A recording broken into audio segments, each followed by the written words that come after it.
आप अगर मेरे चैनल को सब्सक्राइब नहीं किए हैं तो प्लीज़ सब्सक्राइब कर दीजिएगा और सब्सक्राइब करने के बाद ऑल नोटिफिकेशन पे क्लिक कर दीजिएगा। मैं जैसे अगला वीडियो अपलोड करूंगा आपको नोटिफिकेशन मिल जाएगा, आप ये वीडियो देख पाएंगे। हेलो फ्रेंड्स, मैं हूं आर.के. मलिक। मैं आज आपके लिए एक वीडियो लेकर आया हूं। इसी वीडियो में मैं आपको जो केंद्रीय विद्यालय का एडमिशन रिगार्डिंग कुछ जानकारी देना चाहूँगा। अगर ये वीडियो आपको अच्छा लगे तो एक लाइक कर दीजिएगा और कमेंट करिएगा। अगर आपको कुछ भी प्रॉब्लम होता है मुझे कमेंट बॉक्स में कमेंट करिएगा। और मेरा एक व्हाट्सएप ग्रुप भी है, इसका लिंक डिस्क्रिप्शन में दिया गया है। अगर चाहें तो आप व्हाट्सएप में भी मुझे कमेंट कर सकते हैं। अगर आपका कुछ भी प्रॉब्लम होता है, मान लीजिए आपका एप्लीकेशन रिगार्डिंग, आपका सर्टिफिकेट रिगार्डिंग कुछ भी प्रॉब्लम होता है, अगर मुझे आप कमेंट करेंगे तो मैं आपको सही जानकारी दे पाऊंगा। आज मैं आपको आपका जो एडमिशन जो डॉक्यूमेंट क्या क्या डॉक्यूमेंट चाहिए और आपका क्या क्या रिजर्वेशन जो होता है कितना % होता है, मान लीजिए SC ST OBC जो होता है RT के स्टूडेंट्स के लिए क्या क्या % होना चाहिए, तो मैं आपको पूरा जानकारी देना चाहूँगा। अगर ये वीडियो आपको अच्छा लगे तो एक लाइक कर दीजिएगा और कमेंट करिएगा।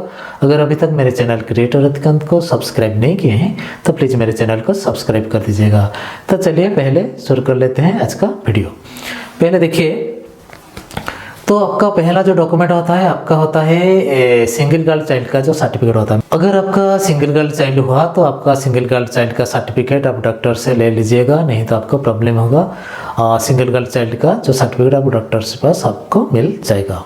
इसके बाद होता है आपका बार्थ सर्टिफिकेट। बार्थ सर्टिफिकेट में आपका बहुत सारा प्रॉब्लम होता है। मान लीजिए आप जब बार्थ सर्टिफिकेट आप ऑफिस से लेते हैं, मान लीजिए म्यूनसिपैलिटी से, आप तहसील से, आप कहीं से भी आप लेते हैं बार्थ सर्टिफिकेट, तो आपका बच्चों का जो नाम का जो स्पेलिंग होता है और ईयर, आपका जो बात डेट है और आपका जो नेम का जो स्पेलिंग होता है ये पूरा सही तरीके से चेक कर लीजिएगा, नहीं तो आपको बाद में प्रॉब्लम हो जाएगा। आपका एडमिशन नहीं ले पाएंगे आप अगर गलत निकला तो।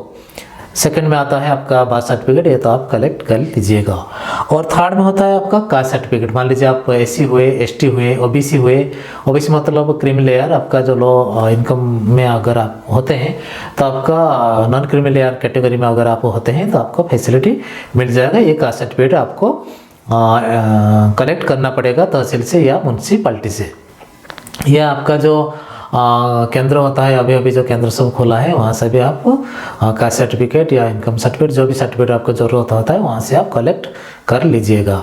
इसके बाद आपका है एक फ़ोटोग्राफ चाहिए जो आपका JPG फॉर्मेट में, ये तो आपको अपलोड करना पड़ेगा। JPG फॉर्मेट में एक फ़ोटोग्राफ होना चाहिए, कलर फोटोग्राफ होना चाहिए आप वो JPG फॉर्मेट में।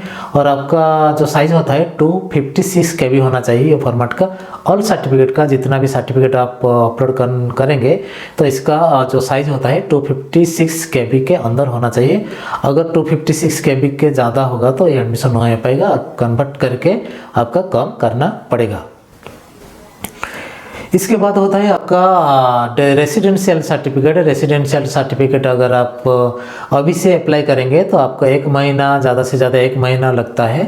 आप अगर अभी से अप्लाई कर देंगे और सही तरीके से बच्चों का नाम पे तो ये रेसिडेंशियल सर्टिफिकेट नहीं आएगा, फादर या मदर के नाम पे ये सर्टिफिकेट आएगा। अब अभी से आप अगर अप्लाई कर देंगे तो आपको सही टाइम को ये मिल जाएगा रेसिडेंशियल सर्टिफिकेट।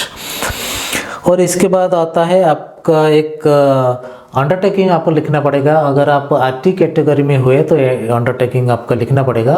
अगर आपका डिस्टेंस ऑफ स्कूल आपका घर से अगर 5 किलोमीटर से ज़्यादा है तो आपको एक अंडरटेकिंग लिख के देना पड़ेगा कि सर टू द प्रिंसिपल, हमारा जो residence of school, distance of residence from school is more than 5 kilometre, ऐसे करके आपको एक देना पड़ेगा, आपका अंडरटेकिंग देना पड़ेगा, क्योंकि आप बैंक के लेवल नहीं कर पाएंगे। तो ये एक अंडरटेकिंग आपको कलेक्ट करना पड़ेगा कचहरी से या तहसील से, जहाँ पर भी आपको कलेक्ट करना पड़ेगा, अंडरटेकिंग लिखना पड़ेगा। और एक बात है, जो डॉक्यूमेंट आप अपलोड करेंगे ये पूरा JPG फॉर्मेट में होना चाहिए और इसका साइज जो मैं आपको बताया हूँ 256 KB में होना चाहिए, नहीं तो आपको प्रॉब्लम होगा, अपलोड नहीं हो पाएगा।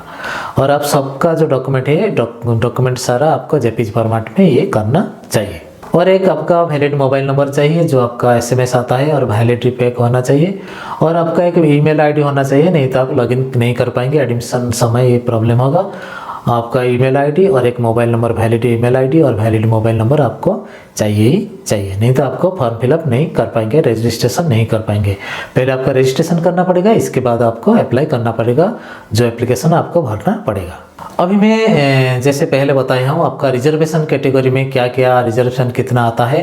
मान लीजिए आप SC हुए, ST हुए, OBC हुए, नॉन क्रीमी लेयर और आपका डिफरेंशिएबल जो होते हैं, जो उनका कितना परसेंटेज रिजर्वेशन रहता है सीट, मैं इसी वीडियो में जानकारी देना चाहूँगा। और बाद में आपका कितना एज, सारे जानकारी एक के बाद मैं अगला साल जो भी वीडियो डाला था बहुत रिस्पॉन्स आया था, मेरा वीडियो देख के बहुत इजीली एडमिशन कर लिए थे और एप्लीकेशन भी फिलअप कर लिए थे। इसी साल भी ऐसे तरीके से मैं आपको हेल्प करूंगा, आपका कोई कुछ भी प्रॉब्लम नहीं होगा। और मैं अभी आपको बताता हूँ रिजर्वेशन कितना होना चाहिए। अगर आप SC कैटेगरी में हुए तो आपका 15% रिजर्वेशन होना चाहिए,